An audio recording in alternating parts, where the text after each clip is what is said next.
Hello, dear friends. Welcome to Ukrainian Gaming Week Insider podcasts. My name is Lavrenty Gubin, and I would like to introduce you our first guest, Ilya Machavariani. I think many of you know Ilya and have heard about him, as his regular updates were distributing right in time among all the gaming industry who are interested in Ukrainian gaming business. And especially his updates were very interesting and helpful when he distributed them when the law was delayed several times. And I was very lucky to be among his distribution list. Thank you, Ilya.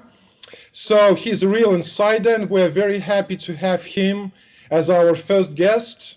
Hello, Ilya. Hi, Lavrenty. Hi, this is a huge pleasure for me to be here, and I think I'm really flattered by your comments about my updates because, in the end, I was trying to update everyone, not for the sake of the clients and for the sake of the client's work, but for the sake of everyone's knowledge about what's going on in Ukraine and what's going on with the law.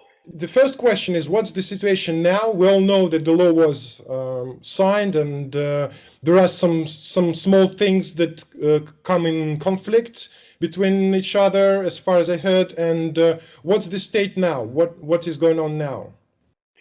Well, the current situation around the law is that everybody knows that the law was signed by the president, and I also think that everybody knows that the law was signed with a couple of provisions within the text of the law, which are contradicting to each other. And I mean, I'm talking about the provisions concerning the appointment of the Gambling Commission, essentially. And this is the main contradiction that exists within the text of the law. And I think that the part of the answer about what's going on now perfectly lies within this issue, because essentially Ukraine should amend the law in terms of this contradiction and to decide what to do next. And this is the first part of the answer to this question. The second part is that right now we are waiting for two things to happen. The first thing is adoption of the taxation framework around the gambling and around the gambling industry, which is going to happen hopefully in the coming weeks. And the second thing is creation and appointment of the regulator, again, the Gambling Commission. And essentially, as you may digest from these two parts, in order to achieve the appointment of the commission, it is required to amend the law, because right now the law includes at least two provisions about it. The first one stating that the commission should be appointed directly by the Cabinet of Ministers of Ukraine. And the second one is stating that the commission should be appointed by special commission, another commission, the second one, which is in turn appointed by the Cabinet of Ministers of Ukraine. So I think that the main things that we need to anticipate in the future is amendment of the law in some technical parts, including the regulator part, and the second step that we need to await and we need to anticipate is adoption of the tax law. And after that, we need to anticipate adoption of a set of subsequent regulations. Part of them are provided by the law itself, such as regulations concerning online monitoring system, regulations concerning licensing conditions, and others. And part of them is not listed in the law, but I am certain that some additional documents will be also adopted by the Commission as soon as it is formed. So, what's the situation with the authority? What's the situation with the Commission? What's going on now? In the coming weeks, Ukrainian government is going to open some sort of a window where all people and all companies interested in Ukrainian gambling market could come and could file their requests and could inquiry about some questions that they have about the law. And I think that this window would be the first step towards the Commission. And the current situation with it is that right now Ukrainian government and Ukrainian governmental authorities are cooking a document covering basically the authority of the Commission, what are the actions that Commission has to undertake and what are the actions that Commission is not able to undertake.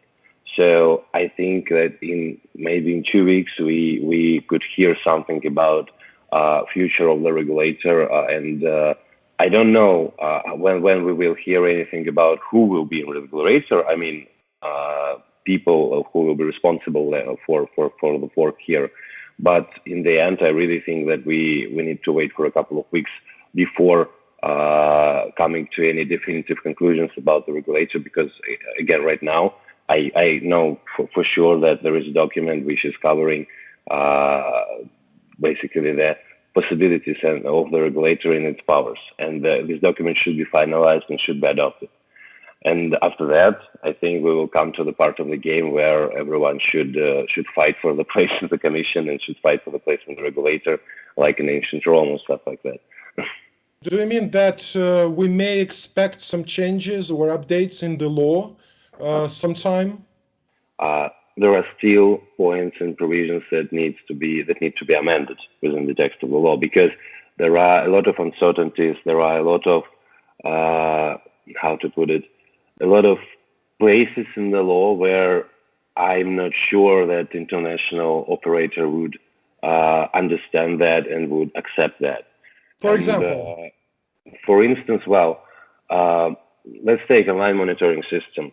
Right now, the framework of online monitoring system within the law is rather scrutinized, because essentially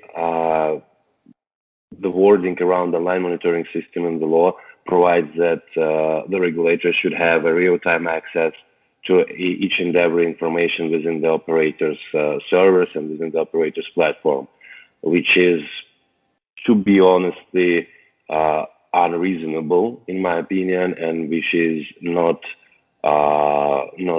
popular approach around Europe and around the world in general. Because I know that the only case of such system of akin to the one established in the law is in Italy, and Italy took at least 2 or 3 years to build this system and a huge amount of money. In the end, of course, if you establish the system, you would have an access to full breakdown of GGR of every operator in Ukraine, but I don't think that such trade-off could be a right thing to do, because in my opinion, it is more important to launch the system as soon as possible in order to ensure that the license fees will fall, because I think you're probably aware that until there is no online monitoring system in place, the license fees are going to be tripled.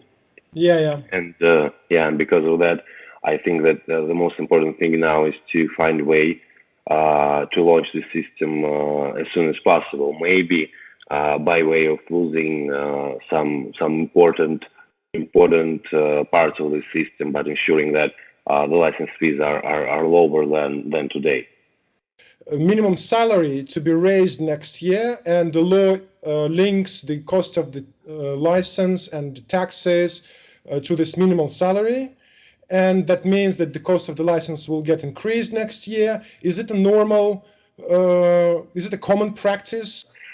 In the end, I think that this is uncommon. Indeed, this is indeed uncommon, but on the other hand, I think that this approach will help to ensure that the license fees are going to be indexated, and the law provides that your license fee of each operator is fixed at the moment when such operator obtains this license.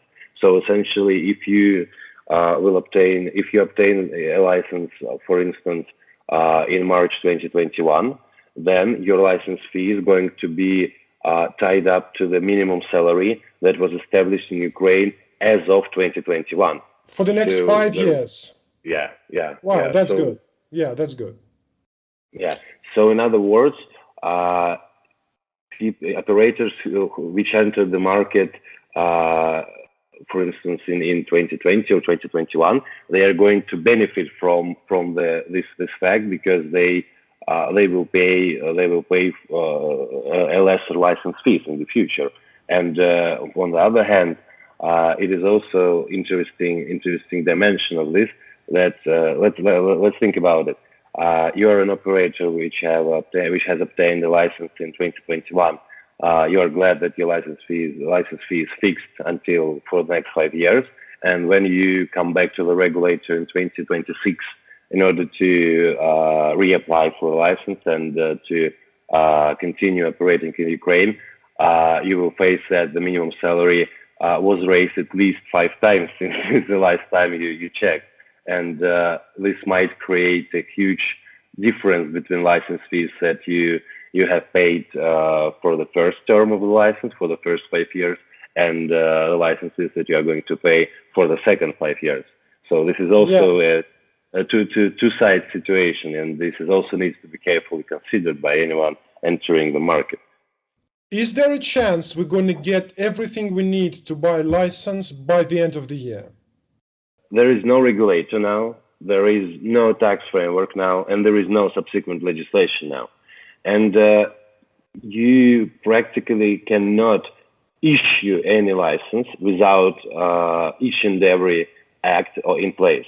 And if you don't have a licensing conditions, licensing regulations in place, in addition to the law, then you're just not able to issue the license. And I understand that. I pretty understand that. Yeah. But is there, the process very well, and you know how it's done in Ukraine. Is that part of documents that we're waiting for now? Is it very difficult to get it prepared and adapted by the end of the year? It should be done on the ministry level. Am I right? So it shouldn't go through Rada. It's just paperwork, basically. Can't they do it quickly? Well, is there a chance? Let's say like that. Is there a chance they can do it quickly? Is there any power up there that is interested in doing it quickly? And does this power have any chance of making it quickly? Well, speaking about power that wants to do it quickly, there is a really strong intention around the government to start the market as soon as possible. And I'm talking about maybe not months, I'm talking about weeks. Okay. Because as you're probably aware, revenues from the gambling market are already in Ukrainian budget for 2020. And they need to ensure that this year. Yeah. Okay. They are already in the budget, and they are already there, and they are huge. All right. And they need to ensure that they would bring some revenue to the government in this year. And because of that, I will answer that yes, this is possible that everything might happen before the end of the year. But still, I prefer to be cautious, and I don't want to raise any. Okay. I remember we got acquainted during Smile Expo's event.